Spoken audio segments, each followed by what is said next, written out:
All righty, we're speaking with Derek Davis of Babylon AD. Thanks for spending some time with us, man. I know you guys are getting ready for a tour. Got the new album just dropped, what, I think yesterday on May Yep. 17th called A Rome Wasn't Built in a Day.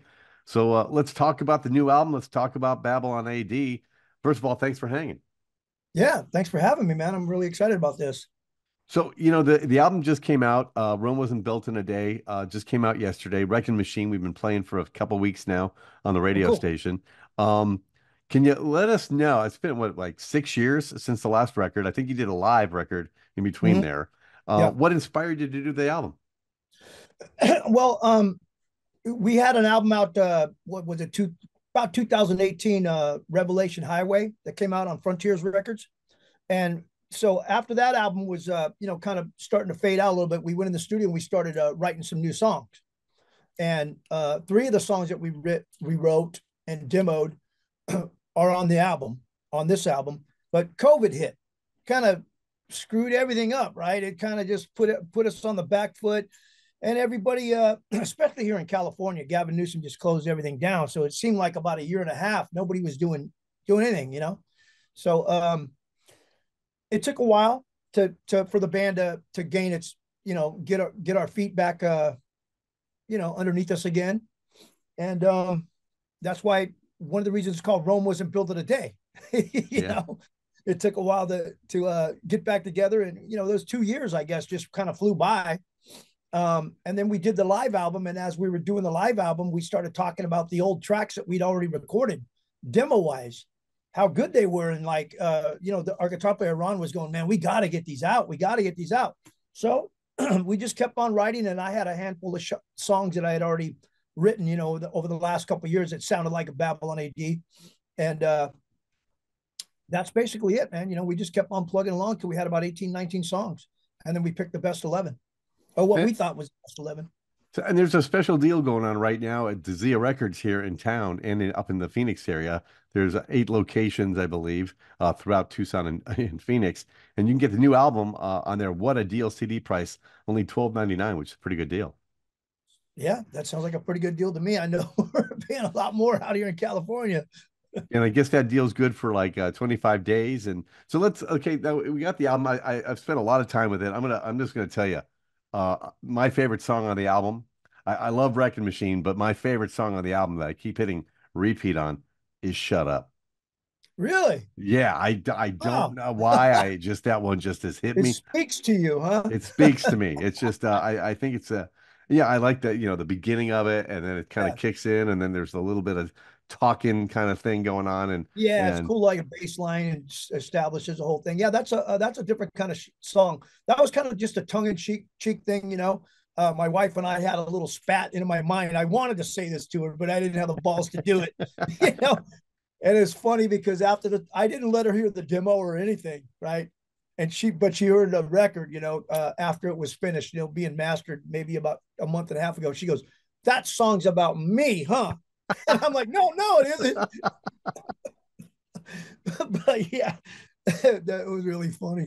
yeah, no, I just thought it was, it was a humorous song, but kind of Yeah, cool and catchy at the same time. So I just wanted yeah, to let you know, some of the other songs, the couple ballads that stood out. I sometimes love as hell. And was yeah. that about your wife too? I'm just She thinks it is, but I've convinced her that it's about lots of other relationships that I've had.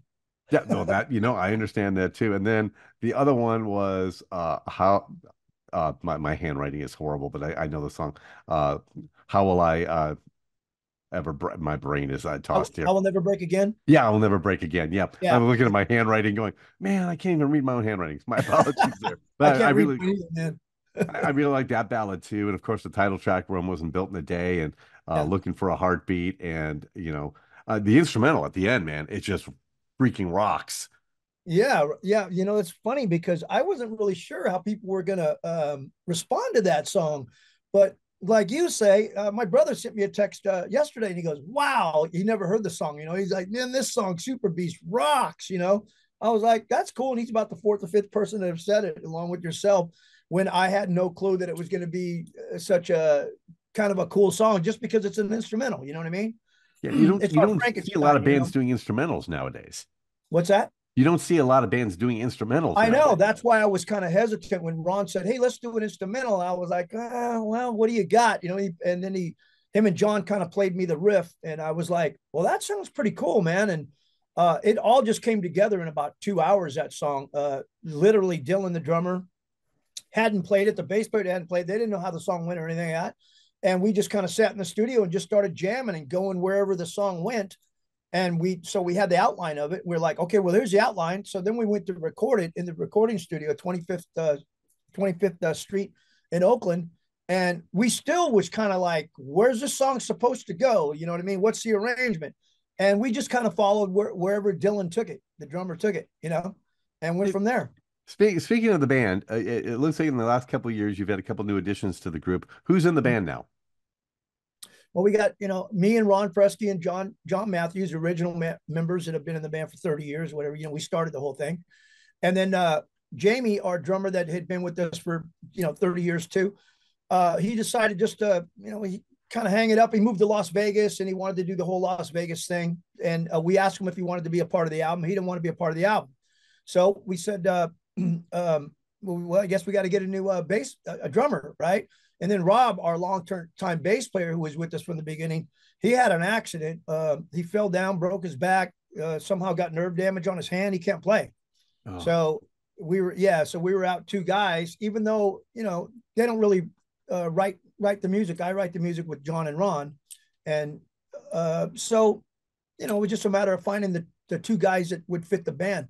And it's funny because they came, Dylan and Craig both came as a package deal because they'd been jamming together, and Ron had jammed with them a few times and told me and John that, hey, man, these are the cats. These guys are really good, right? And so we said, okay, well, let's have an audition, let's see. In my mind, I'm thinking, yeah, we're probably going to have to, audition a lot of players and stuff like that. But man, it was crazy. We practiced or we auditioned them. We did like 7, 8 songs, all, classic Babylon AD, Hammer Swings Down, Bang of the Bells, Kid Goes Wild, Desperate. They nailed it just like if they'd been in the band 30 years. It was like perfect. So me and John looked at each other about the third or fourth song. We looked at each other and went, wow, we don't have to look for anybody, So basically it's a new rhythm section. It's a rhythm. Yep. New rhythm section, but it's still heavy.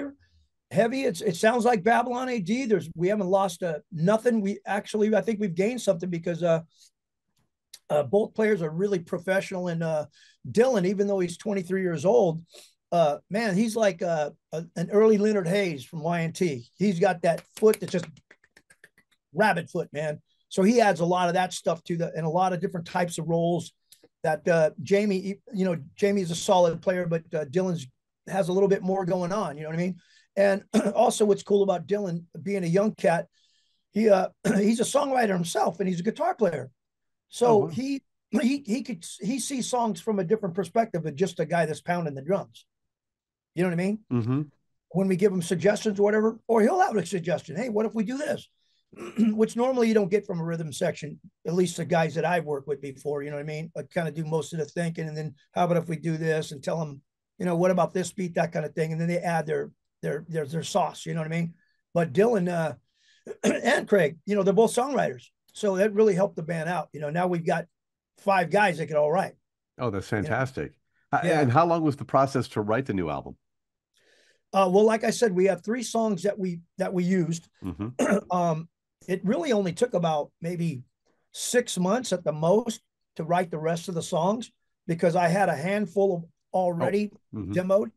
And so then John Matthews and Ron came up with some new ideas, for instance, like a Wrecking Machine. That was really cool because John was in the studio with me over at my house and he said, hey, I got a really cool riff, man. Me and Leonard Hayes did a few years ago before he passed away. I think it could fit Babylon AD. He said, the only problem is I have it on a cassette. You got it on a cassette. Well, I don't got a cassette machine. He goes, I don't have one either.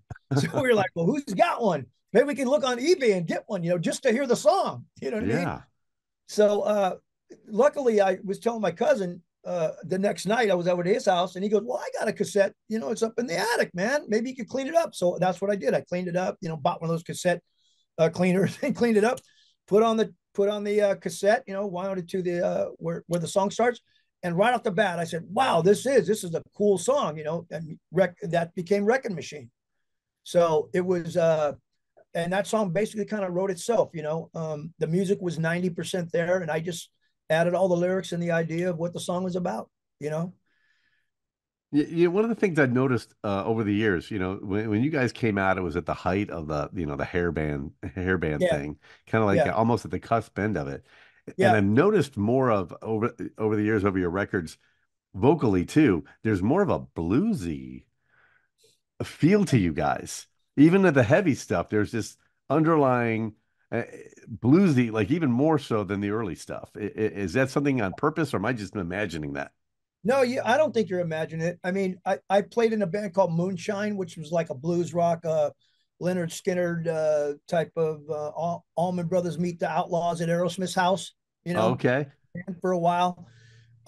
Then I really dug into old cats like Elmore James and Son House and Muddy Waters, and I put a couple blues albums out myself.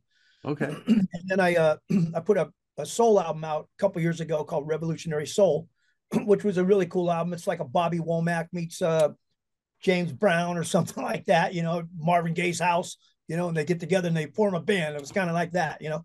So I've always wanted to do that stuff, and everybody's always told me that my voice is actually better suited for blues and soul and stuff like that.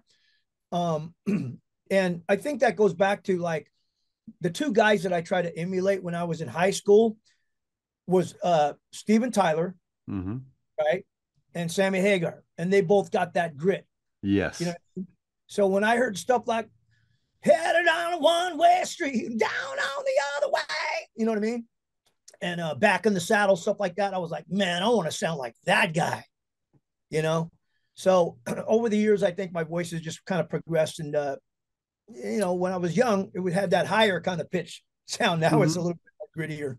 Along with the sometimes I'll take a shot of whiskey before I sing a song. That kind of gives you that sort of thing.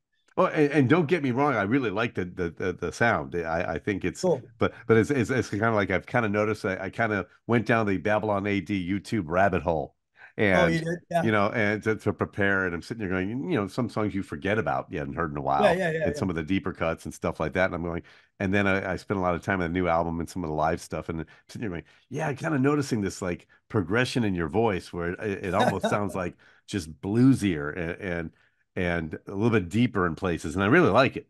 Yeah. Thank you. Yeah. I just, you know, when you're a young kid and you're making your first album, I mean, you're kind of throwing fists in the dark a little bit, you know what I mean? And Hmm. you're kind of trying to find, I was trying to find my voice, I think. I like guys like John Waite and Robin Zander. So I have all these influences, you know, along with the blues stuff back then, but I really didn't focus on that because at that time everything was, you know, the record company was like, you got to be like Bon Jovi, you got to be like Guns N' Roses, you got to be like this, you know what I mean? They were kind of giving you these outside things, and you're like, well, none of those guys have bluesy voices. I guess I better stick to this, you know, the cookie cutter shit, you know. And as I got older, I said, I'll just do it. I'm going to do whatever I want. You know what I mean? So, so maybe somebody's watching this or hearing this for the very first time. They've heard some of your stuff in the background in their life, but a lot of people, I love music. It's the most important, thing. But to a lot of people, it's kind of side. They enjoy it. Can you Yeah. give us a little bit of history of Babylon AD? You mean like when we formed and Yeah, and things when you like formed and how you guys got together and where you're from and stuff like that, for somebody who's not as okay. familiar. So the band formed in the San Francisco Bay Area in a city called uh Hayward and Fremont, like two different cities that are close to each other. They're about 7 miles apart. Okay. And I had been playing with Rob Reed, the bass player, in high school, and Jamie and John, uh, the drummer Jamie and the drummer John, they'd been playing in high school together. And Dan De La Rosa, who was one of our guitar players for many years, that took John's place for a while. He was from Fremont too, and they all played in a band together. So it was kind of like, you know, a little scene around here. Everybody knew who everybody was. And Jamie called me up one day and said, "Hey man, I'd played together with Jamie in a band that was really popular for a while in the Bay Area, and then we kind of broke up, and I worked on another band, and anyways, he called me up and said, hey, him and John had um, a new project. You know, wanted to know if I wanted to come down and jam. You know, it was just them two. No bass player, nothing. But he thought that the songs are strong enough that I might be interested. And yeah, so I went down there to Fremont and listened to him at the studio. And right at the bat, I went, "Wow!" I was writing lyrics in 15 minutes on some of the songs, you know. And it was like, okay, we got a band. All we need is a bass player and another guitar player, you know. So that's basically how we started. And Ron was from Hayward, the other guitar player from Hayward. So we all knew each other, and we all went to either high school together, or this guy went to this, you know, these guys went to this high school, we went to this high school, kind of, you know what I mean? Mm-hmm. And we merged together as a band. And pretty soon, I'd say within 6 months, man, we were headlining everywhere. We were headlining the Stone, the Omni, Keystone Palo Alto, Keystone Berkeley, Niles Station. All the clubs around the Bay Area. Cabaret in San Jose. We were headlining all the clubs within 6 months. And we just had this massive following. And I think that attributes to, we were just out of high school. We got a big giant studio. I mean, for us, it was humongous. But we didn't have the money to pay for the studio. So what we would do is we'd have kegger parties once a month. Have 3 keggers, and the band would play, like, you know, we'd play a lot of covers, but we'd play our originals too. And we would have 300, 400 people down the street, you know, in an industrial section of Fremont, waiting to get in, and we charge them like $20, you know. So then, whenever we play, all these people would follow us wherever we play, you know. And that's kind of the groundswell how it happened. And we practice 5 days a week, and I would just write songs on my 4-track recorder, you know, and show them to the band. And eventually, we went down to Los Angeles. Me and Jamie flew down there. We didn't know a soul, man. We didn't know anybody. We didn't even know where Hollywood was, to be honest with you, man. You know, we got off in the airport, LaGuardia or something like that, and hitched a ride from some chick we just met, like, in the airport. And she took us to Hollywood because she was going that way. And she happened to be Duff's, the bass player for Guns N' Roses, girlfriend. So it was like weird, you know. So we get to Hollywood, and we stayed at this flea bag shithole, man. A hotel for a couple nights, and I think we had 6 demos with us with 6 pictures. And all we did was, like everybody else on the Strip, there was hundreds of people in the Strip back then. I mean, thousands, I'd say. Bands walking up and down the street from the Whiskey to the Rainbow, to the Roxy, you know, to Gazzari's. It was packed back then, and we didn't know a soul, man. I swear to God, we didn't know nothing. But we were from the Bay Area, you know what I mean? And we're going to go down there and conquer. That was in our mind. And sure enough, I seen this cat, Jay Mala, who eventually became our manager. We were at Gazzari's. We snuck in the back door of Gazzari's, and I think Hurricane was making a video that day. Okay. And Great White was playing, and Hurricane was opening for him, but they were making a video.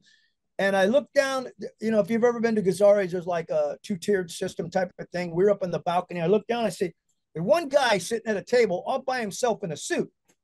So I had 1 demo tape left, and I looked down there and I go, I was a little drunk, right? But I go, that guy's got a suit on, and he's sitting on his own. I go, he must be a record guy. Must be, you know what I mean? He must be somebody, you know? So I told Jamie, I'm going to go talk to that guy. So I went down there and I said, hey, I introduced myself, you know, blah, blah, blah, from the Bay Area, you know, got a band. Here's our demo. Maybe you look at it. And he said, yeah, well, you know, I'm down here, you know, helping film this video, blah, blah, blah, blah, blah. But I also manage, you know, I'll take a look, listen to it. And about 15 minutes later on the loudspeaker in Gazzari's, in between bands, all of a sudden our demo tape came on. Oh, wow. Me and Jamie were like, wow, we couldn't believe it. We were like, oh, they're playing us. And then he hunted us down. He found us and hunted us down. Like about 10 minutes later, he goes, man, this stuff sounds good. You know, let's start talking. Let me see what we could develop out of this. And, you know, so we flew him down the next month. We flew him down at a show we had. And right after the show, he just said, listen, I will get you guys a deal within 6 months. And if I don't, you can fire me. You don't got to pay me anything. Give me no contract, nothing. But I'll get you a deal in 6 months. And if I don't, just fire me. Sure enough, man, we didn't actually have a deal in 6 months, but everybody was seeing us. RCA, Atlanta, all the Geffen, all the record labels were coming down to see us. So we started this buzz, and we started playing down in Los Angeles and San Diego. You know, he started getting us lots of good gigs, and the band just started swelling from there until finally Clive Davis from Arista Records. He came and seen us twice, once in San Francisco, and then when we got signed about 6 months later at SIR Studios in Hollywood. And you know, a lot of people say, "What's the highlight of your career?" Right? They'll ask me that all the time. And I'm like, well, getting signed by Clive Davis. Oh, yeah, he's a legend. That's the highlight of my Yeah. career. You know, because it was so funny.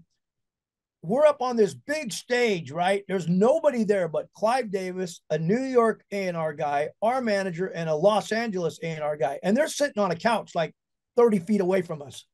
And we got to perform like, you know, there's a big audience, you know. So we're rocking, and I'm running around the stage like acting like there's people and shit, you know.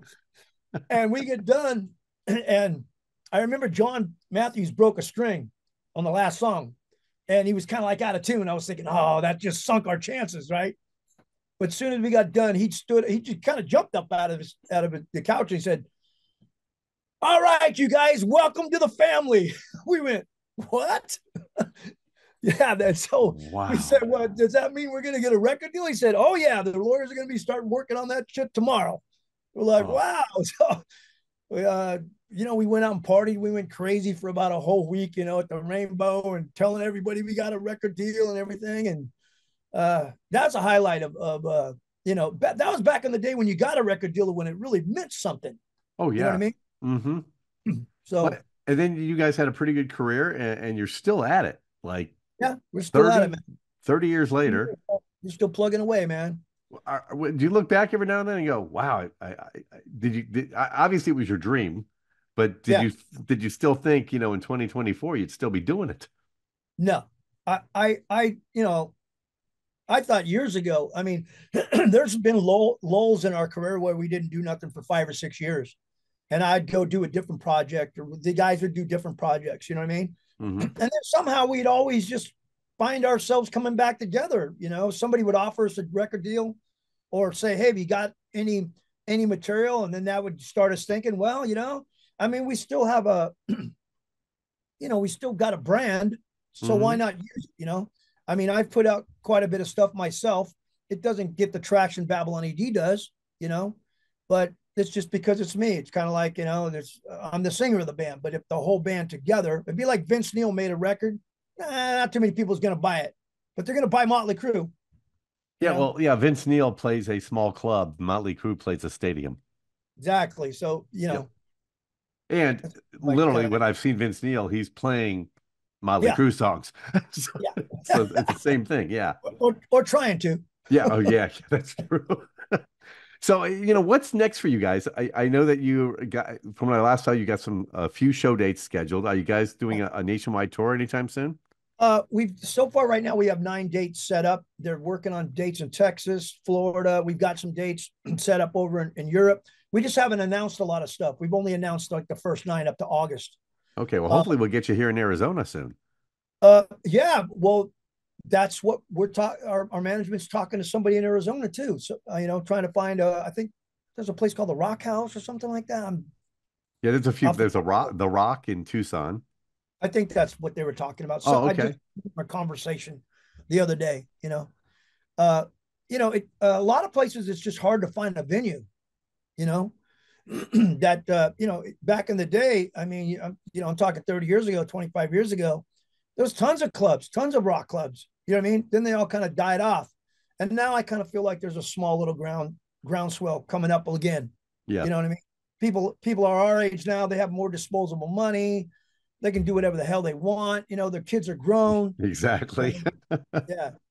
So, if there's one thing, Derek Davis today would tell Derek Davis 30 years ago, is there anything you would have done different? Or if is it, hey man, this was the ride I got. Uh, I don't know if I'd ever do anything really different. Um, yeah, sometimes I look at it like that. Well, you know, everything happens for a reason. You know what I Okay. mean? Hmm. That's the way I kind of look at it. You know, I'm a Christian, and I believe that God put me here for a reason. You know, and maybe my time is now. I don't know. Maybe it's never going to be. But it's not really about me. It's just about getting my ideas. I like just getting my ideas out. You know, I do the videos and the lyrical writing and the melodies, and for me is a way to get all my creativity out. You know what I mean? And Babylon AD is one vehicle, one car to drive to get it out. I put most of the songs when I write, I put them kind of in a box in my mind. Well, this one sounds kind of like soul. This one sounds really heavy. This one sounds like a Babylon AD. You know what I mean? As I'm writing, I'm not really trying to write a song for a specific reason. Just whatever comes out, comes out. A lot of times it'll just be an acoustic thing. You know what I mean? So what comes first usually for you? Does the melody come first or the lyrics come first? Uh, some a lot of times it's the melody and the title. Oh, A okay. lot of times, man, like the other night, I was sleeping and I swear I should have just jumped up and put it on my phone. I had it. It was like, I'm thinking, I'm not going to forget it. Don't worry. I'm not going to forget it. I look at my watch, 3:30 in the morning. Okay. I could remember this till 6 o'clock. I'm thinking I get up in the morning. I don't remember it. But Oh, there's other times when I say, I better get up. So I'll get up. I come to my studio real quick. I'll record what I have in my mind while I'm sleeping. I'll put it on my phone and I'll grab the acoustic. Even though I'm half asleep, I'll I'll find the chords, whatever it goes to. Ding, ding, ding, ding, ding, ding, ding, ding, ding, ding. Okay, that's good enough. I know I'll listen in the morning, and then if it sounds good to me, I'll keep continuous with it. A lot of times I'll just be watching TV and I'll just be fiddling with the guitar like this, and just fooling around, and all of a sudden, oh, that was kind of cool. I've never sat down and said, I'm going to write a song. You know what I mean? so the Never done that. inspiration comes to you. Yeah. I mean, I think I've tried to do that with songwriters before. Like when I was with Virgin EMI, they'd set you up with songwriters, right? So you'd go to their house and they got a big recording studio, or they'd come to my house and, okay, let's write a song. You know what I mean? Well, what have you got? Well, I got this. Well, what have you got? Well, I got that, you know, but it always seemed laborious, and not too many songs ever came out on a record. The only guy I ever connected with writing songs with, who I felt his ideas were better or just as good as mine and taught me a lot, was Jack Pawnee. Oh, You okay. know, yeah, Jack kind of grounded me on the whole. You got to put the core. Before, my songs weren't like, there was no like real big giant structure. You got to have A B C bridge. And at that time, that's what everybody was doing. Back then. Now Hmm. I just write songs where however they go. I don't care anymore. But for a while there, I'd write, verse, pre-hook, chorus, verse, pre-hook, chorus, bridge, lead, breakdown, chorus, out. You know what I mean? It was pretty much something similar to that. Which, if you listen to a Bon Jovi song, that's exactly what it is. Hmm. Yeah. You know Yep. what I mean?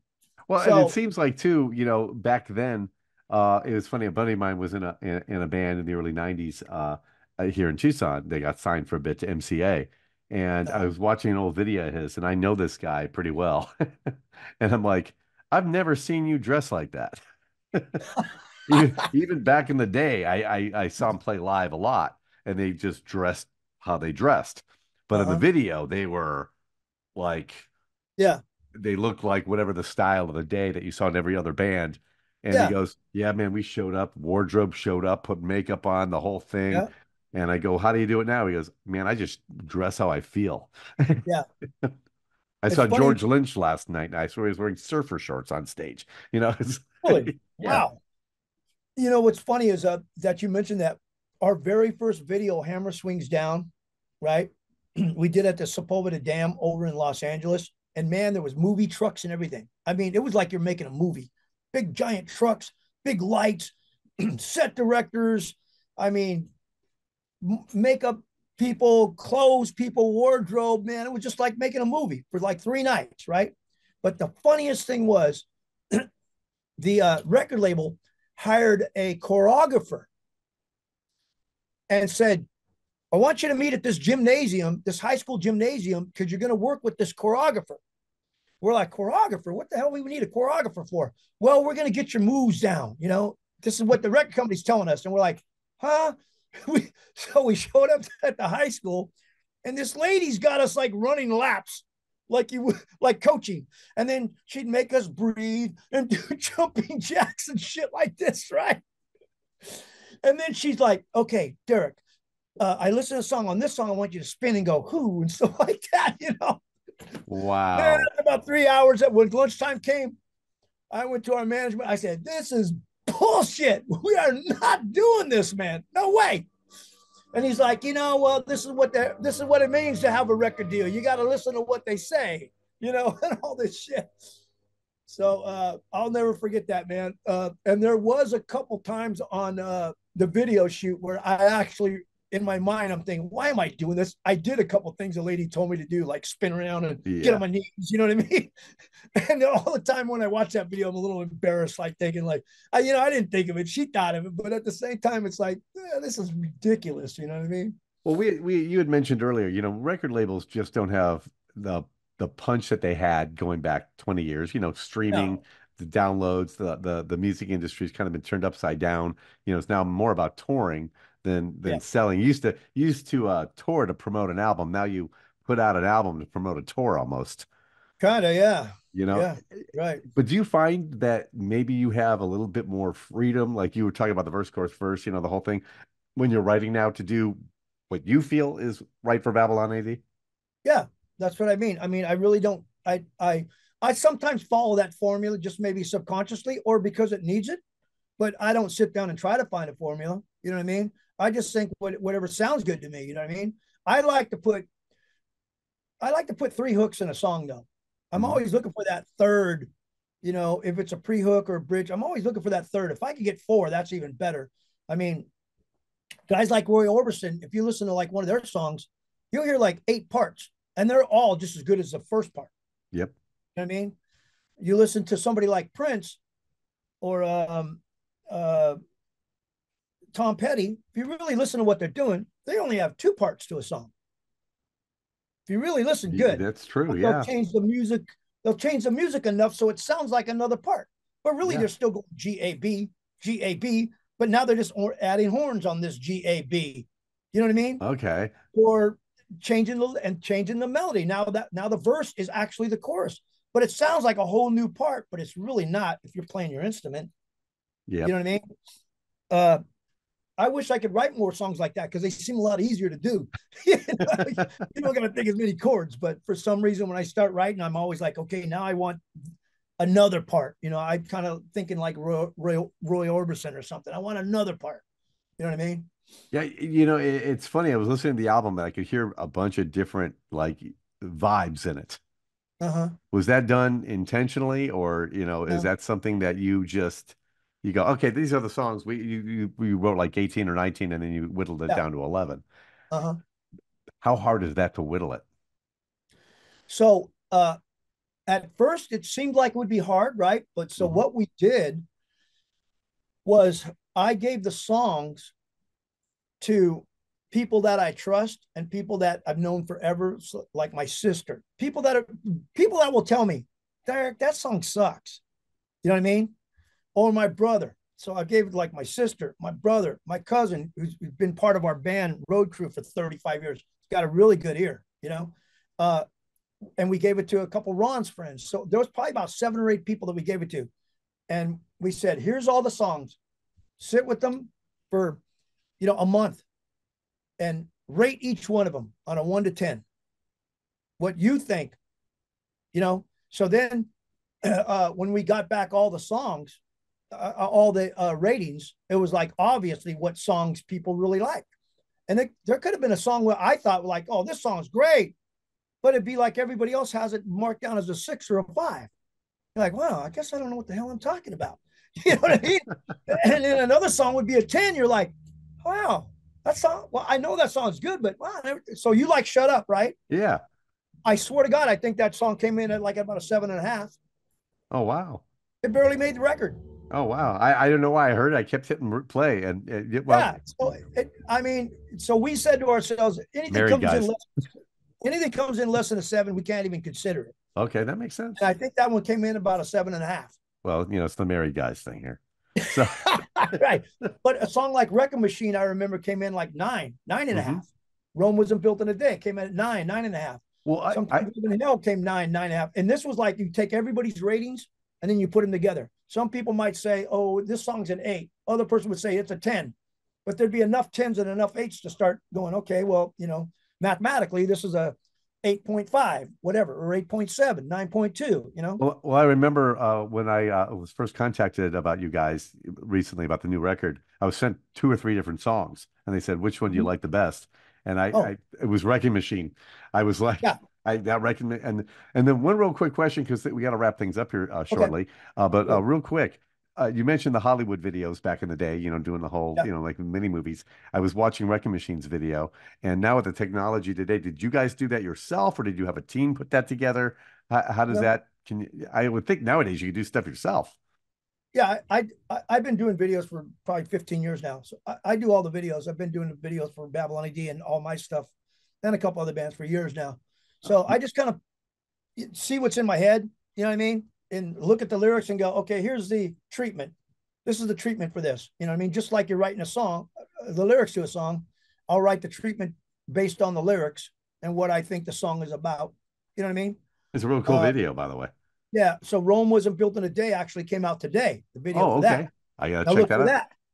that. I think you'll like that one too. Oh, Because it cool. had, Okay. yeah, you'll like it. Check out Babylon AD, Rome wasn't built in a day. You'll go, oh, wow. It has a very similar type of idea that Wrecking Machine has, the imagery and stuff like that, but it fits the song perfect. I would You know love what to I mean? see a video for Shut Up. Just so you Yeah.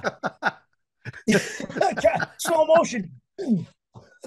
All right, we've been Maybe speaking I'll take with. some clips from Mike Tyson and the Jake fight. Yes, that'd be kind of fun. Yeah, exactly. Shut up.